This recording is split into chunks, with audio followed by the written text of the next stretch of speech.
Hi, it's Mark from the Digging Deep podcast. Just a quick one before we get started. Over the past few weeks, we've had more than 15,000 views and listens across the podcast, which is brilliant. So first of all, thank you. But what we are seeing is that a lot of people are watching and listening and not subscribing. So if you are enjoying the podcast, I'd really appreciate it if you could take a moment to subscribe, whether that's on YouTube, Spotify, Apple, or wherever you get your podcasts.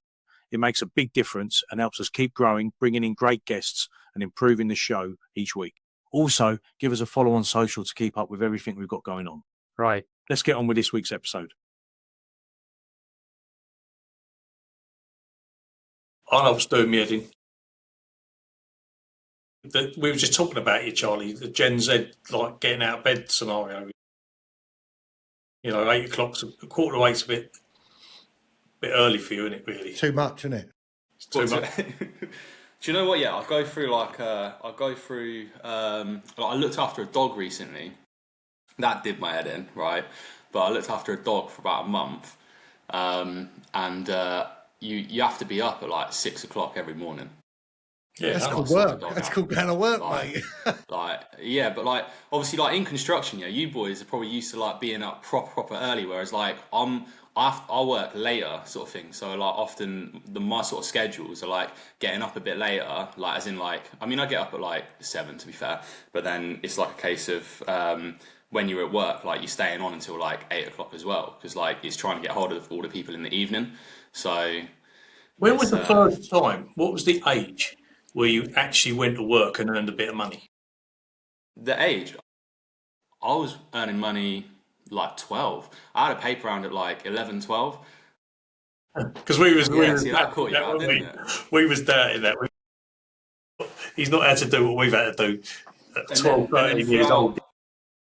Honestly, and then I used to go and get for more money. I'd go to Booker's or something like that, and then go and get Kit Kats in bulk, and I'd used to sell them to my schoolmates and stuff as well. Me and a mate used to do that, so we'd do that for a bit of money as well. But yeah, I was doing my paper round. Did that for, I don't know, probably about 3 years or so, really 4 years. And then I basically got a job over the summer. I was just working throughout the whole summer, my whole summer holidays. So when you had your paper round? Yeah. When you did your paper round, when you done the round, when you got back, when you got back to say, I've done my paper round, yeah. Did the owner say, Charlie, I've had loads of complaints, it's 5 p.m.?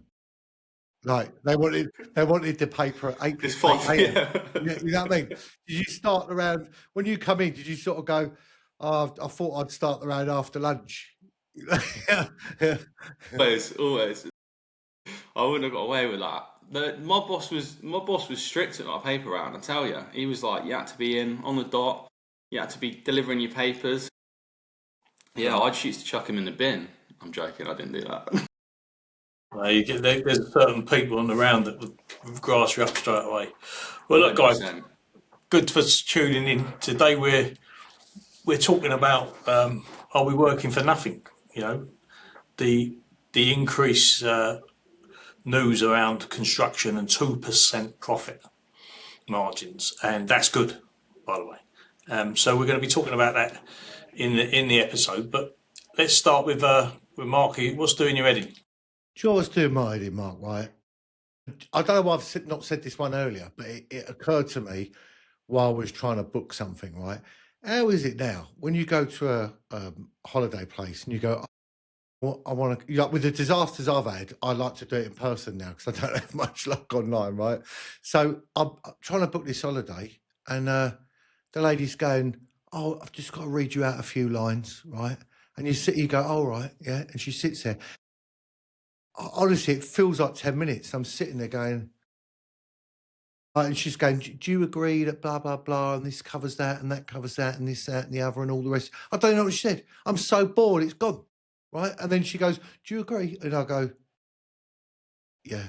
I'm actually frightened to say no, because she'll read it again, right? And then we get to the insurance bit.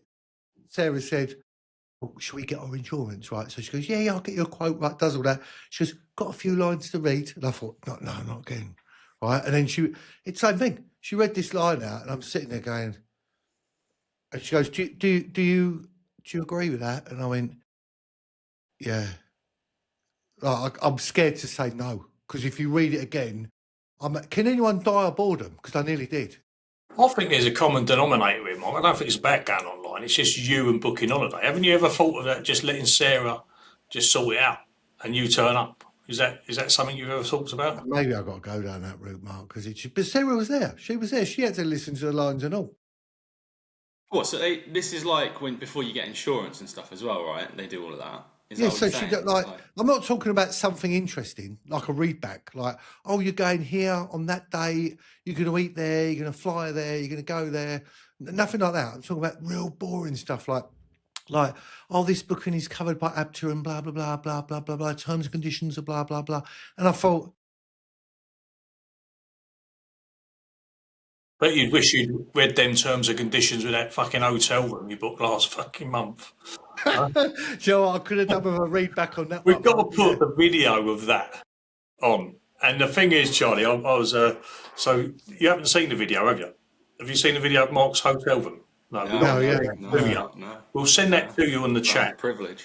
And literally, if you can imagine your box room at home or something, a small box room, where you'd get a single bed in, right? Mark booked a place in London, and it was like that, and that included the toilet. Okay, that was for there, and it was so small. And then I went to this country manor, and I don't know, when you get to the reception, and the lady goes, "Oh, I think you're just in time. We can give you a bit of a better room." Yeah, and this room I got, right, the bathroom was 4 times the size of Mark's room, and it had, honestly, Mark, was ridiculous, wasn't it, the size of this room? And our video, in the video, at the start of the video, when Mark sent me it, Sarah is standing by the door, at the front door, and he literally scans Sarah at the front door and then to the bed, right, and that is it, right. So I got Emma to stand at the front door, and then I just scanned it round, and I just did a whole sweep of the building, didn't I? It was massive. Yeah, it was unbelievable. Mine was like that. The walls were here, and Mark's the walls were like, I can't even see the walls. So I was holding the room up. It was like that. They're definitely getting smaller, aren't they? The hotel rooms. Well, these are pods. This was called an easy room, wasn't it? Or something, an easy. Easy room. Easy hotel. Easy hotel. Yeah. And they have one of them. They're like pods.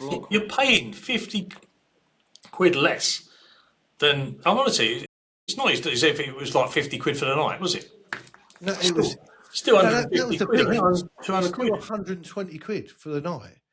And you didn't say it was 120. Now I know you've slipped into the doldrums there. You told me it was about 150, 160. I was thinking, now the truth come out. Well, I'll tell you, do you know what's doing in mine? Did you see that picture I posted the weekend of the glass? Yeah. Now, maybe there's a lot of people out there that will think I'm being an absolute twat when I'm talking about this. But I'm going to show it in a context that all those masculine people out there drinking pints of Guinness, they might be able to get their head around it. Now, I got served, again, a gin and tonic in a straight, thin glass. Now, one thing about a gin and tonic you need a big bowl glass for is because you want to get the whole tonic in, especially if you drink gin like me, which is always a double, And then they served the red wine in a small, tiny white wine glass. And this is Gordon Ramsay. I've tagged him, by the way, in my post, and he hasn't come back to me. So you think he's charging you a little bit more because his name's on the table, on the board, like, on the sign. You think that you'd get served in the right glass, and it's absolutely doing my nutting. And my mate's going, well, you don't have to worry about it too. I said, if you had your pint served in a fucking mug or something, or like or in a whiskey glass, you'd have something to say about it, wouldn't you? I want a glass that reflects the drink. Do you get what I mean? And it's everywhere we go now. And then, I don't know, it's lazy. You look at these people, and I'll say to them, I can't have that here. I can't have that. I just cannot have that. And then he come over. Do you know what? He says to me, the wine, I think they picked I wasn't drinking wine, so the others were drinking wine, and they just picked it was lunchtime, for Christ's sake. They picked a house red, you know, whatever the house red was. And he goes, well, we only normally get the big glasses out if you buy a better bottle. I said, so what you're saying is that we're peasants, and we deserve we deserve the glasses we get, so that everyone can see that we're having the house wine rather than we're having the red wine. Yeah. Yeah, and that's Ramsey. Kitchen nightwear Ramsey. Well, I had a fucking kitchen nightwear at your place, mate. You know, a drinks nightwear. You know, and I think I'd appreciate it when I tag him in that he'd come back to me and say, "I agree with you, Mark. It's unacceptable that you're paying like." Yeah, he's probably got nothing better to do. Well, yeah, no, because customer service is customer service. He could brush us all off. But we come back to his house every time we come back there, don't we? We always go back to his restaurants because we want to get the quality of service, and we think we're getting a bit something different. Not just the food. Don't get me wrong, the food is absolutely fantastic. But I'm not talking about the food, am I? Going off topic right here, but have you seen the documentary, the Ramsey documentary on Netflix? Yeah, it's very good. Yeah. It's so good. Like, I mean, to be fair, yeah, I wouldn't expect the glass situation. I thought they'd be like bang on it with that sort of thing. Because I mean, the amount of work, the amount of effort, like how particular and critical they all are, it's just absolutely amazing to watch. Really, I mean, it's pretty inspirational. It is really good, worth a watch. What was really amazing about that is that the bloke's got multiple businesses, and he opens that lucky cat, and then he moans that people are nicking the cats off the table. Yeah. And you think, that's going to happen, mate. No, I think that might have been staged. That's no. I'm sorry, if you're going into one of his restaurants and there's something you can take as a souvenir, people are going to do it. That's the way it is. That's why, if you ever go on Virgin Atlantic, if you've ever been on first class or business, underneath the salt and peppers, them little night airplanes, they say stolen from Virgin Atlantic on, don't they? Really? Yeah. You think, well, that's brilliant. That's good marketing. So, have you got anything, Charlie, or are we going straight in? Now, what's doing my head in, right? Well, what did my head in? So, I went to about a month ago. I went to Barcelona, right? And I feel like I've got PTSD from it, right? Because I went there and like expecting like a lovely holiday, like just a little weekend break, a couple of nights, and with the missus, and just relax and whatever. And I go there and. Within the first, probably I'd say 2 hours, yeah. So we checking our hotel. It weren't a box room, but it weren't actually that big, to be fair. So I can sort of relate there as well, Mark. But and then we get out into Barcelona, and we're walking about. Booked this restaurant, so we're walking over to this restaurant, and this is, like I say, within the first 2 hours, right? I see these people shouting in the street, and I'm like, oh, what's going on? So obviously I think you can avoid trouble and everything like that, so you sort of just ignore it. You have to walk past it, right? But I'm literally right there, and they're kicking off right next to me. And then basically this guy, he gets a load of phlegm or whatever, right? He gobs in someone's face, yeah. He then picks up a chair, smashes it on top of this guy, and then he picks up a table, smashes it on top of this guy. And I'm thinking, oh my God, where am I? Why did I go here? This is basically a war zone, right? And so I think, okay, hopefully just a blip here. So then we go to our restaurant, that's fine. Need to pay cash, so get out, go to this cash machine to get some cash, and then literally there's obviously some poor guy that just is begging, which is fair, but he won't leave me alone. And he's literally right behind me, and I'm thinking this guy, I mean, he could just be completely innocent, or he's going to try and mug me here or whatever, yeah. So anyway, I'll go find another cash machine instead. So I go and do that, come back, pay for it, right? And then literally then we're going out for the night, right? So we're going for a walk, it's probably about 10 minutes down the road, down a main street, where, people are, there's nothing it's not a dodgy alleyway or anything like that, yeah. And this guy comes up to me and he pats me on the back, and I'm like, what's going on here? And he then starts like, I'm like, mate, like sort of going. I'm thinking he's drunk, and I'm thinking, look, I'm not gonna like sort of do much, or like, you know, you just don't know with these people these days, do you? You don't know if they got a knife or whatever. So I'm thinking like, all right, just sort of like, you know, just entertain it for like 30 seconds or so. Carry on walking, is what it is, right? But then what he does is he pats me on the stomach, and I'm like, hang on. And then he gets his hand from behind my neck, right? Literally, this is all within about like 1 second, right? He gets his hand under from on my neck, right? And then he yanks my chain that I'm wearing off my neck, right? And I'm like, shit, yeah. I grabbed my chain, like obviously through my t-shirt, and I've held it, and I've seen my chain just fall down, and he's like pegged it. So what he's tried to do is obviously just like somehow try and distract me. He's acted like drunk, and then he's tried to yank my chain from the back, but I've grabbed it like quick enough so he ain't got it, and then he just runs off. So then that's happened, and then I go like further down the road, and then there's some guy on a bench who I don't think was breathing. I'm not gonna lie, I don't think he was breathing, but obviously I'm like a little bit shocked at this point. I'm a bit like, you know, what's actually gone on, like why am I even here now?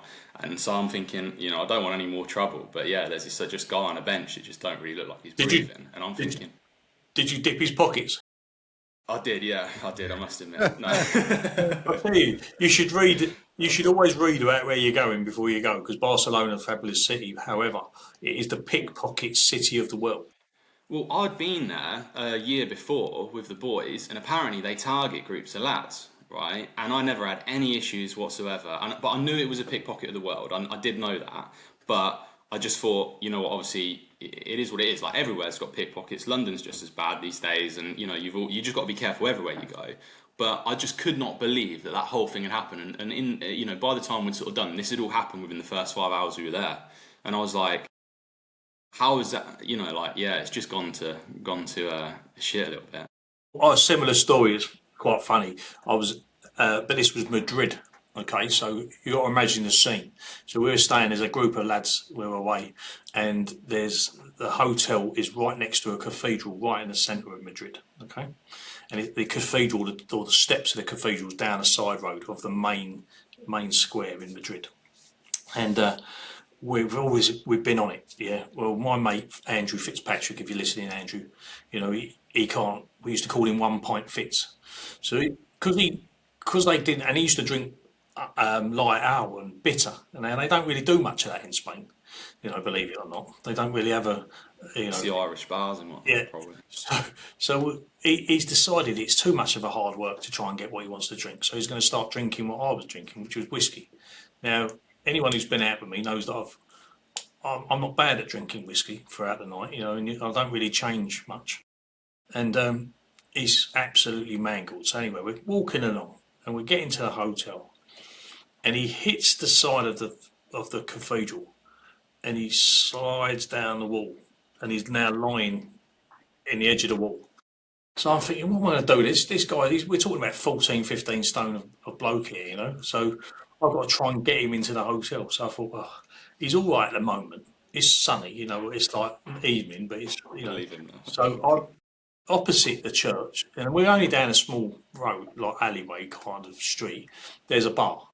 So I thought I'll go and get myself a pint, and I'll just keep an eye on him, you know, before I decide what I'm going to do. Now on the steps of this church, there's a paraffin, like a homeless person, and he's got 2 dogs. So I've got my pint and I'm drinking and I'm looking out the window and I'm talking to some guy in pidgin Spanish, you know, where I'm trying to tell him that's my mate and having a laugh about it. And the dog comes down. I'm thinking, oh my God, the dog's had a bit of a sniff, licked him a little bit, walked back up again. The other one's walked down. I thought, oh, they're not going to piss on him. Hopefully he's not going to have a piss on him. Anyway, the dog went back up because the guy called him. And then out of nowhere, like Batman, this geezer came running down the road and nicked his trainers. Oh my God. And done one, ran off. I've got him upstairs anyway. I've got out laughing. I'm trying to laugh. I think that's probably where I've got the energy to lift him and get him up and get him into the bedroom. And in basically, you roomed with each other. So I just chucked him in there. And then I went down in the morning. I always remember. I went down in the morning and we was all outside in the cafe. There was about 10 of us. And he came down with no shoes on. Obviously, he's only come away with one pair of shoes. And he's going, what are you doing with my trainers? I know you've nicked my trainers. And I'm going, no, you wouldn't believe it if I saw it. And he had to walk to the... Luckily, there was a Ronaldo Real Madrid shop down the corner. He had to go and pay like 150 quid for a new pair of Nikes. You know what I mean? Quality. Right. So moral of the story, like, just don't go to Spain. Don't go to Spain. Don't go to Spain. Anyway, look. Fifth. Let me ask you this, guys. How can an industry that builds billion-pound infrastructure, schools, hospitals, entire cities, be running on 2% profit? Because right now in the UK construction, you can take on millions of pounds of risk and earn less than a decent coffee shop, and that's a fact. Today we're asking a very simple question: are we working for nothing? Is this just how construction works, or is the whole model completely broken? So, Mark, give us some reality here. What is construction companies actually making right now?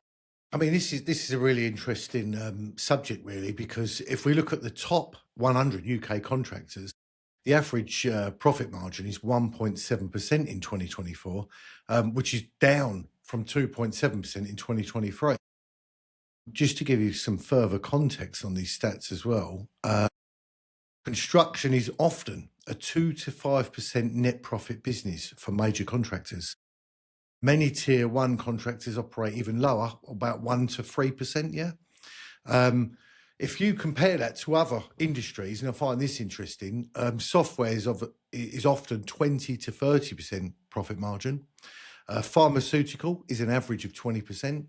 And McKinsey ranks construction in the bottom quartile of profitability across all industries. I find that quite interesting. The eye-opening fact here is if a contractor makes a 3% margin on £100 million turnover, so £3 million profit, a single 5% cost overrun would erase the profit entirely for the year and put them into a loss. Some studies suggest 44% of construction projects end at a loss. 44%. That's amazing. That's amazing. That's insane. It's actually insane. So most industries would panic at 5% and celebrate. And I've seen this. You said that construction celebrates it basically at 2%. I've seen people in the press go, "Oh wow!" I think one of the main contractors was like really happy that they were 2.7% for the second year. What is all that? The mad thing is that like you've got, obviously, like you said, like I think I looked yesterday, and there was I think it's 15.5% or something is like the average sort of profits for most UK businesses. But then you've got tech companies that are sort of earning 20% plus, and you can imagine the amount of money that these sort of new tech businesses are earning, when it comes to low overheads, small amounts of staff, and they grow rapidly and whatnot. And then you've got supermarkets, 3 to 5% as well. So it's like Tesco. They make more margin selling beans than contractors building skyscrapers. And but what?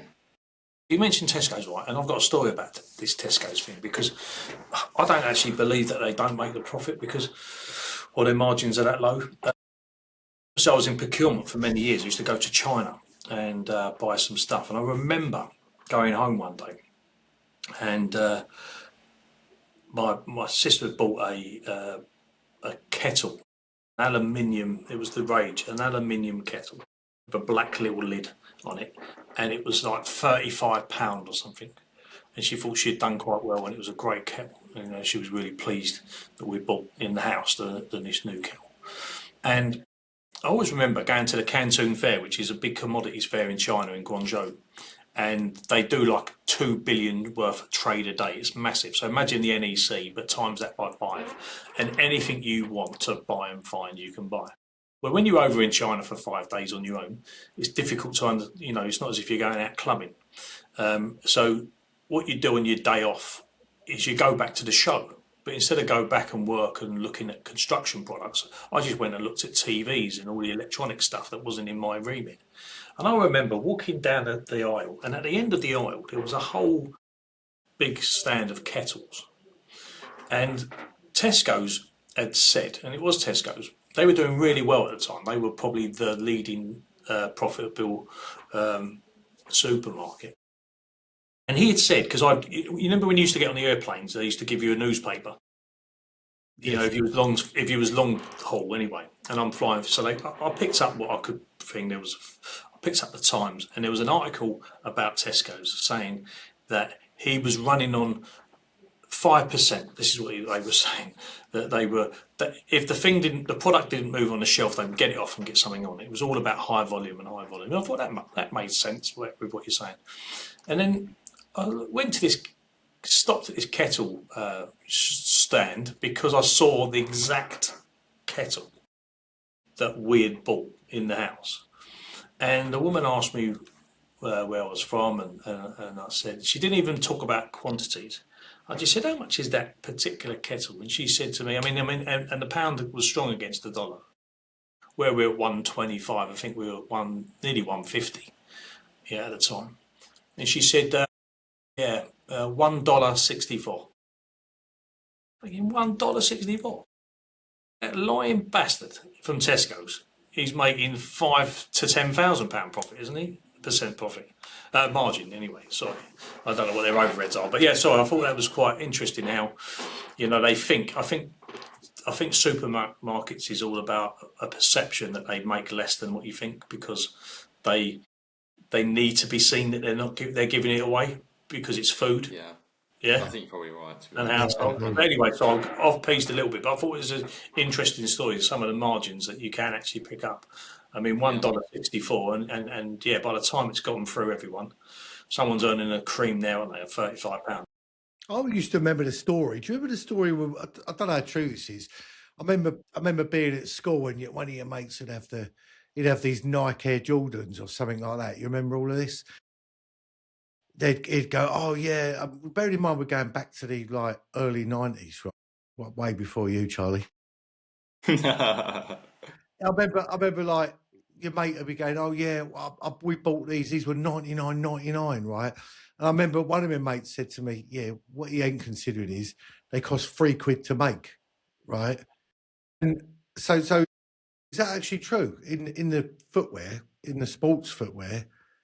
People like Nike and that, they've been tanned a few times, haven't they, over the years, and other training and other sportswear, about where the child labour came from and what they were making, not just child labour, but just simple labour. And it's a lot better now, I believe, than it was, but it still would go on. They've got a brand now to protect, haven't they, a little bit, but a lot of the other clothing, I think Primark was bought up, wasn't it? The shop you think you're paying a little bit less for, so probably you got to appreciate. And let's think of this seriously. How much, when they whack a sale on and it's 50% off, for example, are they still making money? I believe they are. But you're getting such a bargain. Depends on the store, doesn't it? Because I think I used to work at a little clothes shop, and way back when, and they used to they'd get it through and they'd just sort of double it, so they'd put a 50% markup or 100% markup on it. So they sometimes in the sale they are actually losing money or potentially just breaking even, but I don't know, it's tough. I mean, the trouble is with construction in itself is there's so many more risks associated with running with 2%. I mean, the amount of things that could come up, that's going to end up costing them a fortune for one reason or another is just insane. And then you've got the fact that, over a course of, obviously 2, 3, 5, whatever, how many years that the construction project runs for, you've got inflation as well that you sort of have to factor into things like that as well. Whereas I guess in a business that's, just selling, clothes, and they're buying assets, for X amount, then I guess if inflation goes up or they're not making enough, then I guess they could just put their whole range up by, a certain percent. I mean, they're obviously still going to have competition, but it just seems to me like it's far more riskier in construction, you know, compared to the likes of these Well- other, you know, shops and whatever. Yeah, well, look, I mean, there is that, but let's look at why. So let's look at why soda margins are so tiny. You know that they are, but why? You know what's actually causing this. You know, can you break that down, Mark? Have you got anything? Yeah, we can have a look at the breakdown of that. Some of the key issues here causing this are fixed price contracts. So the contractor takes inflation risk. Interestingly, I know of some contracts through COVID where inflation went through the roof, and they had to take the risk on that. You've got aggressive tendering, which we spoke about before. It's a massive race to the bottom, isn't it? At the moment, one thing we're seeing right now, material price volatility. That's gone crazy in the last few years with the war in Iran as well. Retentions, that's a big one. You know, a lot of people talk about the delayed payments on retentions. And Well, we done an episode last week on that, didn't we? Yeah, people could hold money for a few years. And the risk is pushed down from the main contractor, is pushed down to the subbies. Yeah, so if there's problems and risks, it's always the subbie that's got to copy it. I know we did mention this before in a previous one. So the trouble we got is, in a nutshell, we price jobs to win, not to make money. So does that then begs the question: is there too much competition in the UK for such a small island? But is it we always say this, is it a sustainable model? But it just looks like it's got to come to an end one day, surely, hasn't it? It's got to come to an end. Charlie, what happens in the other industries then? What you mentioned a few other industries. What are you seeing in there? From what I've seen, you know, other industries can adjust pricing with inflation, like I mentioned earlier. So I guess they're able to, you know, throughout, you know, I guess like with construction, you're signed in to a contract over X amount of years, whereas, you know, I guess on a case by case basis, like, you know, other businesses, they can just adjust their pricing when inflation goes up. They can build in contingency properly, and they don't take unlimited downside risk. So, you know, construction is locked price and unlimited exposure. So in most industries, risk and reward are balanced. In construction, risk is guaranteed, but by the sounds of it, profit isn't. So I think, you know, other industries, they're just, do you know what? I mean, I buy tech from tech businesses, you know, relatively often because of, you know, the industry that I'm in, and I see that, you know, I mean, their contracts are crazy hard to get out of anyway. I mean, anyone that's been in, you know, sort of business with a tech business will know that. You have to be really hot, you know, to sort of understand when you can sort of break through those contracts and break away from those contracts. But what I do know is they add things in there. So, for example, if you've signed up for a 2-year agreement, they'll put in there that, you know, inflation will, you know, if inflation, you know, sort of increases, they'll also increase their price by X amount of percent. You know, it's comparable to the likes of, you know, Sky. If you sign up for Sky TV and your bill goes up in, you know, a year's time, that's because, you know, they've got something in their terms and conditions to say that they're allowed to put that bill up, you know, within a certain amount of percent bracket. And I sort of wonder, you know, if and you know, well, can the construction industry do that? Why aren't they doing that? Does that obviously it almost takes all the businesses in construction to almost get together and say, this is what we're going to do. Because obviously, if you're just a lone wolf doing that, then you're just not going to get the contract, are you? So, well, and they've tried to do that in the past, and they've been done for, like, you know, for having a cartel going, haven't they? We've seen it in the waste industry, we've seen it in construction, demolition, where people have got together and said, look, let's fix the price, let's do something about this, and it just hasn't worked. I think the developer is like got £10 million, he's going to spend £10 million on that particular job, and it's winner, you know, who can do it for £10 million basically. And I think that's where, especially on your side, Mark, and our side over the years, with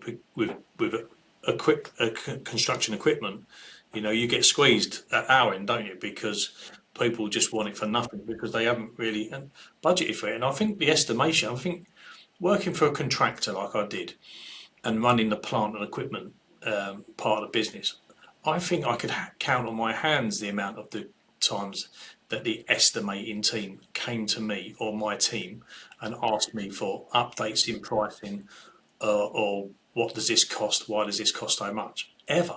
And I think that must be because they're just going by a formula of what they think they should be charging to keep the price low and compact to be able to win that work. Because they priced it correctly, and what it actually costs to have that equipment on site and some of the materials, well, they don't really get away with materials, but especially with plant, I found, and even some labour, they just don't. It don't happen, and they just can't make the tender work. So they just get it, as we've spoken before. I think last couple of weeks ago was they're doing it to get the money just to keep the business going, and it is so that's where we are. Is it just a tough business, or is the whole model broken? I think our main contractors, Mark, part of the problem. Yeah, I mean, look, these are the things we've seen demonstrated over the last few years. Main contractors, as you quite rightly said, they bid low to secure the pipeline. Then what they do, and I've seen this loads of times, they try and make the profit through variations. That this creates commercial pressure, cash flow stress, and then you've got the claims culture. And funny enough, I remember a story, and I won't say who it is. I remember a story. There was a major contract that was being bid a few years ago, yeah. And I was talking to the contractor that did phase one, and I said, "Oh, are you going to get phase two?" And he went, "Oh, I hope so." Then it turned out another contractor got phase two, and I said, "Oh, that's really weird. You're already on site, your accommodation's there, everything like that. Why do you think you didn't get phase two?" He said, "Because the other contractor proper lowballed it, right?" And I went, "Oh, right." And he said, "We went in at the rate it should be, with everything included, and we didn't win it. The other contractor's gone in low," which I then found out a year later because I asked them, "How's the contract going?" They put in a load of variations, a load of claims, a load of overs and extras, and it was now higher. They were now charging higher than what the initial contractor that wanted to win it was, and so the client has now paid more. Yeah. Yeah, that happens quite often, and I remember we were trying to set up a supply chain with Kia, and Kia was centralising all their equipment, and one of the directors in the construction side just happened to be there when I was meeting, and I said hello to him, and he's going, "I used to work for Ardmore. How is it that we lost a job by a ridiculous amount? I think it was nearly 50 million." He goes, "I don't understand how they can do it for that." But what companies like that had done is they had broken the traditional supply chain, and they're pushing the product into China. We're talking about trying to keep our own manufacturing, our own supply chain going in the UK. But a lot of these contractors now are going elsewhere, direct, rather than using some of the supply chain that's already set up in the UK to try and reduce the cost. So they'll be going direct to Turkey to get some bathware. They'll be going direct to China to get tiles and stuff like that, and then showing the client a saving, and the client will go, "Yeah, I'll have that." Nobody sees the difference. That porcelain tile was like £15 a square metre. Now it's only £2 a square metre. And that's the trouble. But no one's giving. The trick in other industries is that you'd give that £2 a square metre that you were buying at £1 for the same price that you were, or a little bit cheaper than what you were the £15 square metre. And you'd be making some good, decent margin. But they don't. They just look at it as an opportunity to beat the next person to get phase two, like you've said. And I think this is just closing my bit off there. I think this is a really interesting tagline. And in respect to some of the things we've listed, it says it's not always about building, it's about surviving the contract as a result of a low bid, yeah? Yeah, so how do they, as you're acting as the person today, Charlie, in other sectors, how does that compare? Well, I think like from what I've seen, a lot of businesses will price, for profit first. So they'll protect their margins aggressively. and that will sort of focus around that whole price that they put forward. Construction seems to win the work first and be very focused on winning that work, and almost figures out profit later to a certain degree. I mean, I'm sure that doesn't happen in like every instance, but I think the trouble is there's like so many anomalies that we, I don't know, potentially aren't factoring in for. I mean, God knows how, with all the recent changes with sort of Labour coming in and national insurance and, all of those sort of changes. You've got the corporation tax that's gone up, etc. How the hell at 2%, if they've been pricing things with 2% profit, how the hell have these businesses survived? I know that there's been a lot that have gone under, and clearly this is the reason why. But I think that there's no other industries consistently sign contracts where losing money is a realistic outcome. And to me, I think that says it all, Because I remember back in the rail days, and we had to tender for Network Rail, public tender, to get our areas for BCL Rail, and you had to break it down literally into what your costs were, what your equipment costs were, your depreciation. They literally wanted it like that when we were doing this tender, but they expected you to also show your profit, and they needed you to make a profit, but they didn't want you to make too much, obviously. But it was expected that you would show a profit of no less than 8% to around about 12%. They didn't want 15 to 20%, but they wanted to show that. And then they knew what they could negotiate on. But they would never negotiate you on, funny enough, below the 8%. Now, do you think that maybe, I'm just suggesting that that's where it could be broken, that once you've costed the job, it should be a cost plus. You've costed the job, this is what it's going to cost me. Yeah, if you're making a little bit of margin on your tiles, that's your and your materials. That's what I call a contingency, isn't it? That's something that if it goes wrong, you might have a little bit of bunts left there. But you should then turn around and say plus 8%, and everyone should have to have that as plus 8%. And then you're still winning the work, aren't you? You're still winning based on the cheapest person coming in, because if someone's mispriced it for materials and labour, or they've priced it under because they're cheaper and they think they can get that material cheaper, then they're still going to be cheaper with the 8%. But doesn't that protect the margin? That's my feeling. I think when we've talked about this last week, you've got, should the main contractors be the bank? Should the developer set the main contractor up as the consultant, as you like, and they get a commission, and they then pay the subcontractors directly from the developer for the work that's been signed off, therefore controlling the cash, rather than what's happening at the moment has always happened. The money comes in from the developer to me as a contractor, main contractor, and I use that money to maybe pop up another job down the road that has nothing to do with that developer.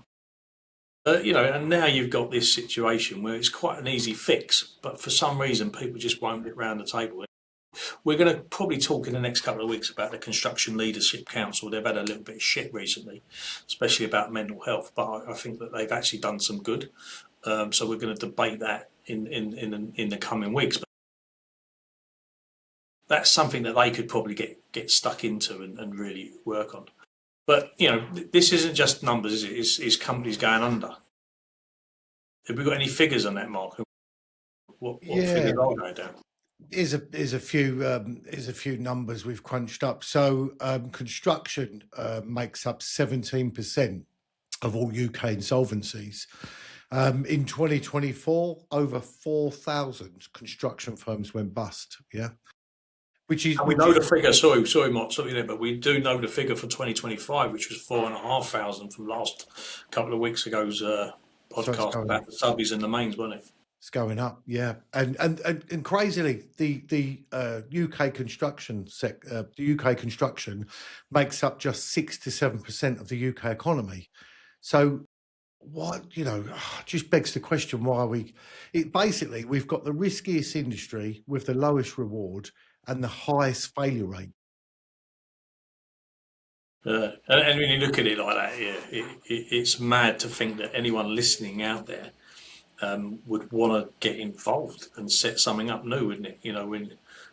and take on that risk with such a small reward.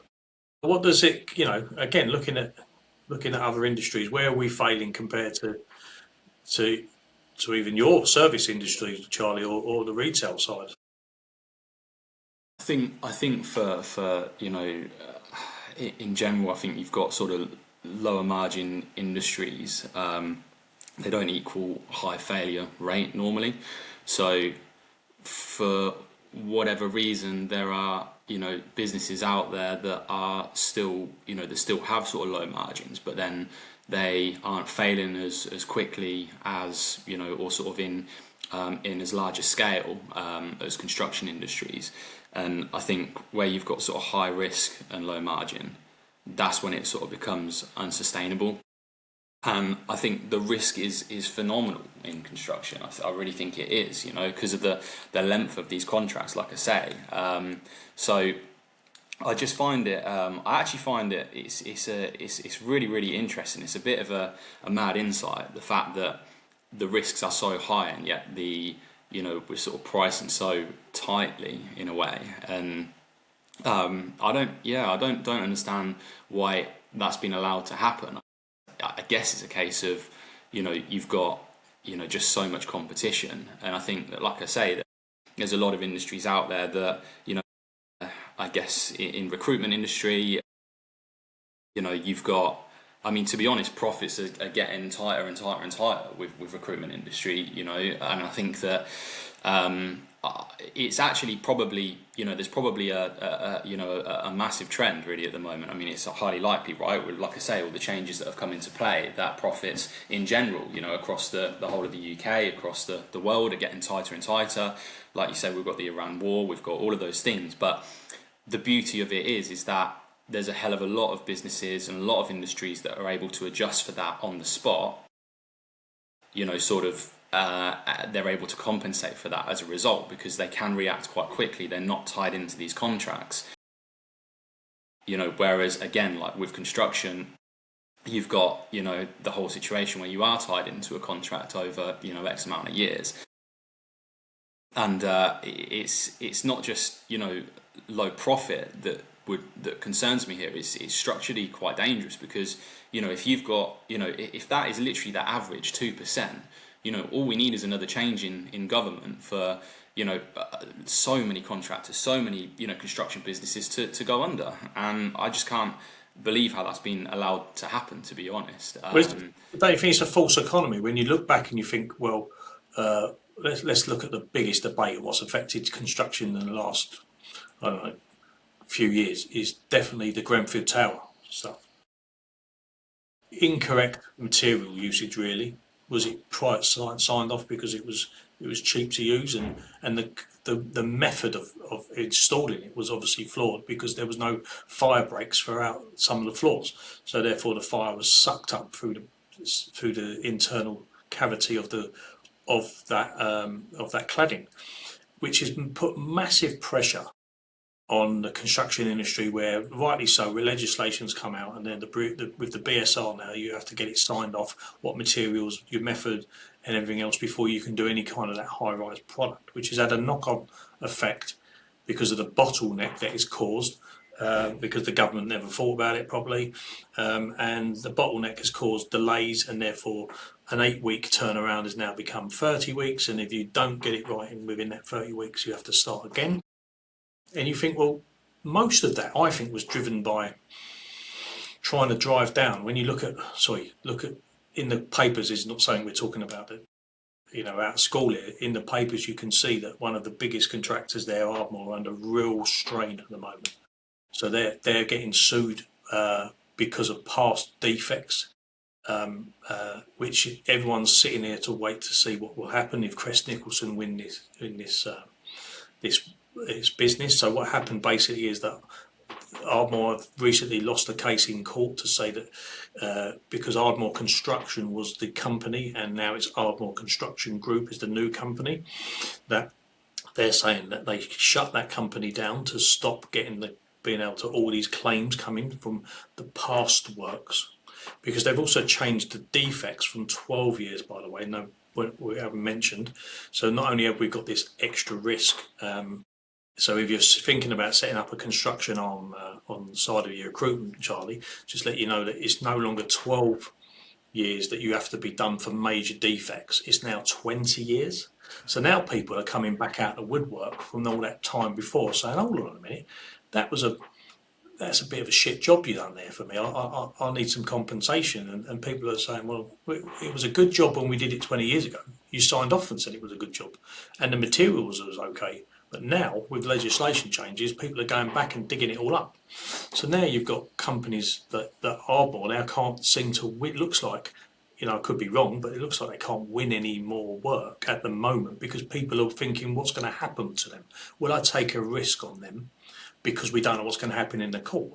And they're looking at 14, 15 million pound, I think it is, to try and pay for that. Now, you're talking about a £100 million job, which is where the benchmark is for an Ardmore construction. They use quite good high rise between 80 and 150 million. So that 3 million there, Mark, that they were making if they were on time, that's times 5 now, isn't it? So the next 5 or 6 years, or next jobs, they're going to be making absolutely no money if they lose that. Now, what's going to happen is that's going to open the floodgates for everyone to go, right, Chris Nicholson beat Ardmore. Now everyone else like Barrett's and Wimpy and whoever else is out there that's been building will just say they will have a case law, won't they? They'll have an example of why they should be able to take everyone else to court. And I don't know what's going to happen, to be honest with you. I think it's out there, but so let's point the finger. Let's get who's responsible for all this. I think to be honest with you, there's a few reasons. I think we've got an ethos in this country now where the client is chasing the lowest price. That's what it is. And so there's a lot of pressure for the contractors. You then, of course, got the procurement model. Is the procurement model flawed? Is that part of the challenge? And then, of course, you've got, and we hear this all the time, unrealistic budgets. I remember a contractor, just giving a quick example, I remember a contractor rang me up for some equipment, and he said, "I'm starting a job over at this place." He said, I've got to deliver this job. It's a £1.1 million job. I've got to deliver it for 900,000. I said, "Why's that?" He said, "Because the bidding team, you said this earlier, Mark, the bidding team have gone in to win the job. Now he's trying to get the plant, the materials, and God knows whatever else cheaper to try and deliver that job for 900,000. What awful pressure he's got on day one. You'd understand if he'd done things wrong. He's got that on day one. Yeah. Absolutely. And they're going to come back to him if he's not going to done a good job in 20 years' time.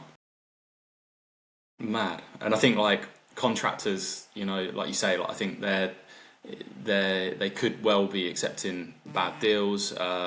Industry culture is to blame as well. Win at all costs type mentality. I can understand it, but it's just not sustainable. Lack of collective pushback, something we touched on earlier. I think that I get a lot of emails come through now. I didn't get them as much before, and they're these emails that I can't remember what the forms are called. They're like supplier forms, right? Supplier agreement forms. And you have to sort of go through, because the company that I'm working for is a ethical company and whatever. They'll send that through to us to vet us to make sure that we're also the same. So then we'll fill out these sort of supplier forms. But it's interesting because actually, I don't know, Mark, you mentioned about they used to put the profit margins on there. So are you saying that they don't do that anymore? No, what I was saying is that when we was in this was slightly different. We were doing equipment supply to the Network Rail contracts, and for that particular open contract, they wanted to see the profit that you were making. So it's interesting because, but in construction, it's not one of them things. I think that it should be a cost plus, what they call a cost plus scenario. Yeah, because you've got these forms that I'm filling out that saying are you ethical or whatnot, and it's almost like, well, actually, are you guys ethical enough as well to be sort of working with businesses that you are sort of giving a fair profit to. I mean, you could argue it's not their responsibility necessarily, but actually I think that is probably like not a bad way to sort of look at it, and to sort of to have that sort of noted on there. And then it's like, you've got some companies that will go for the companies that are obviously the cheapest, that are making the lowest profit, and then actually, but if you are deemed as like an ethical company, you're making sure that there's like a fair share. Do you know what I mean? So you might be going for like the middle ones. You answer this question then. So I'm a developer, and I've worked out based on estimates really, or price experience maybe, on how much that's going to cost me and what my margin's going to be. So I'm going to sell Mark now a house, 3-4 bedroom house on a brand new development for say £350,000. And just because you, Charlie, come in, I mean, there's 10 people bidding to build them set of houses, and you've come in, and let's say my cost, I was thinking it would normally cost me £200,000, yeah, to build that house and then sell it for 350. So I'm making a nice little bit of profit there. And some would argue you're joking, Mark. It might be 300 grand, but so let's argue. Let's say it's 300 grand, and I'm only making 50 grand.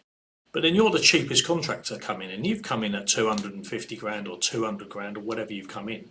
I'm not going to Mark, oh, by the way, Charlie's come in at a decent price, so I'm going to drop the prices. So the developer's not got no incentive to do anything, is it? Apart from just sit on the fact that, you know what, the tighter we can squeeze these contractors, the better off for us, because we're not going to drop our prices, especially in housing. The building's going to sell for that, and that's where it is. So I think there's a whole new episode there, isn't there? There's an episode on what's the real clarity here, because it'll be interesting to look at the profit margins from a developer and what a Barrett's making, and Persimmons and people like that compared to what the contractors are making. And maybe they're just as tight. Maybe I'm talking out of school, I don't know, but we should have a look at that. But anyway, look, let's flip it. What should we be making? I mean, look, a sustainable margin would be between 5 and 8%. And what you got to remember is, if you do make between 5 and 8%, this allows investment, training, stability. It allows you to move the company forward. If you're always sitting on the back foot making low margins, you haven't got any room for anything. I agree with you. I think higher margins equals better safety, better quality, better innovation, and cheap construction isn't necessarily good construction. I've learned that the hard way with my bungalow, where I've been doing things myself and not paying someone to do it, and that's sometimes cost me more. So it's probably is the case with all these contractors as well, and all these developers and whatnot. So it's I've definitely learned the hard way. I think as well that you forget about the hidden taxes as well that are in construction, like the CITB levy and stuff like that, where contractors are having to pay out a percentage of their salary if they spend more than £3 million on labour or wages in their company, not just on site, by the way. A percentage of that has to go to CITB, who then turn around and say they can't do any more training. They're booked up to where they are at the moment. You think, well, hold on a minute. People are still paying every month or every year at CITB. It's another 2 or 3% that you've got to take into consideration, which is just unbelievable. Look, we've been on here a while, so we've had a good conversation, but construction builds everything, doesn't it? But it can't build sustainable business, which is fascinating. I think we could talk about it all on. I'd like to really hear from people out there on what their thoughts are. I mean, I had a good conversation with a customer on the weekend about this. We were chatting, and doesn't matter who they work for, but they showed me the pains and the stresses and how that company is literally on the tee of going. Now, you think, well, good quality people, they can get a job anywhere. But there's a lot of good quality people at the moment looking maybe vulnerable. So maybe the real question isn't why the margins are so low, it's why we've accepted it for so long. I can't answer that. Maybe some of the main contractors out there might do. So if your business can fail from one bad job, you're not running a company, are you? You're taking a bit of a gamble, and you're probably running by project to project. You've no idea, and it's down to the capabilities of the people that are running that job, I suppose. That if your whole, imagine you two running really successful jobs, and I come along and cock one up, and none of us all of us are out of work now. It's just such a bit of a gamble, isn't it? So great to chat about this subject, guys. I don't know if we've got any closing sentiments. If not, we'll. I think definitely like to hear from people on this. It's a really interesting topic, and I'm shocked, to be honest, at the fact that it's 2%. I really am. I don't know whether, I guess it's it's crazy. It's so risky. But it might answer your question. You're working in that supply chain. Your business is in that supply chain. So people, you always hear, "Oh, I'm not going to use a recruiter. Why would I want to use that?" You've always heard that. We've heard that. And then there's people like me that have always used recruitment because I know I'm going to get to the right people. So I understand the value that I'm going to get out of it. But a lot of people still in construction look at the cost initially, don't they?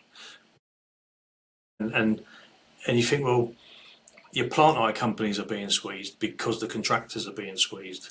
And you think that you can understand by talking about this subject why your own businesses, and yours, Mark, and mine, go through these hard times because of the pressures that initially set up. And I think it's down to the fact that we're not set up. Well, we're set up to fail as an industry, aren't we? But strangely, in our industry, there's a whole ethos where, tell me if you guys agree with this, profit is treated as a dirty word, isn't it? Yeah, you're almost chastised for saying the P word. Yeah, and surely on a circular economy, right? If if you go from the bottom up, if the subcontractor makes reasonable money, and the contractor makes reasonable money, and the client's happy with the result for a fair price, yeah, surely that's a circular economy because all the materials people are making a profit, the plant hire people make a profit, the contractor's got a profit, and then you so on and so forth. If you had a place where everybody made a reasonable profit, surely everybody would be happy then, no? But is it, and this is probably a subject for another podcast, is it greed somewhere in the line? Is it the client greedy because they know it should be, I don't know, a £1 million job, but I want it done for 800,000. That's what it is. So is it that greed, or is it the main contractor saying, I've won this job for £1 million, but I'm going to make sure all my subbies do it for nothing? Or is it the model where if you employed everyone directly, say all the workers on my site will work for me, I could control that cost because I know what's going on. But I don't do that because the risk is too high. So therefore, I subcontract that out because I don't want to have that high labour cost. I think everyone got scared. I worked on a site called Tobacco Dock many years ago. I was an apprentice, and there was a company called Harry Nils. For those listening as older, they'll understand that they were one of the oldest contractors in London, in Kingsbury. And we had 700 people on that site that were employed directly by Harry Nils. There was no subcontractors on that job. Well, there might be some specialist ones, but they were mainly employed. Of course, when Harry Nils went down, that probably took them down because of the redundancy and the amount of people that had working for them. So everyone went to this subcontractor scenario. And you think to yourself, is it the model then? Rather than what you're saying, Mark, is it also the model that, you need to sub it out, but therefore that makes it more expensive, doesn't it? It makes your margin probably a little bit lighter. And you probably don't really know how light that is. And if the variation thing, I think, is a big issue. I'd like to hear more people talk about that, because if you don't record that variation and get it signed off by the developer, if you like, the end person, You know, your subcontractors done this other work because they've had to do a workaround because there's something unexpected. So they've then had the variation, and then the main contractor's having to pay that variation, and then are they getting that signed off correctly? And if anything's missed like that, one socket here, one socket there, it's all cost, isn't it? And it erodes away. But like, interesting subject, we can go on about it for forever. But I don't know if it's the model. I don't know if what you're saying, Mark, or, you know, but I know that Definitely. listening to what Charlie said earlier, I think it's probably, you know, you wouldn't want to go into construction, would you? Definitely keen to hear what everyone's thinking. Kids, you know, comment, and let us know. Yeah, and don't forget to subscribe, mate. Yeah. Yeah, subscribe, like, comment, subscribe. Yeah. Okay, guys, brilliant. Thanks for having a stop by. We'll see you next week. Thanks, See you next guys. week, guys. The opinions expressed within this podcast are solely the individuals and do not reflect the opinions and beliefs of the sponsors or its affiliates.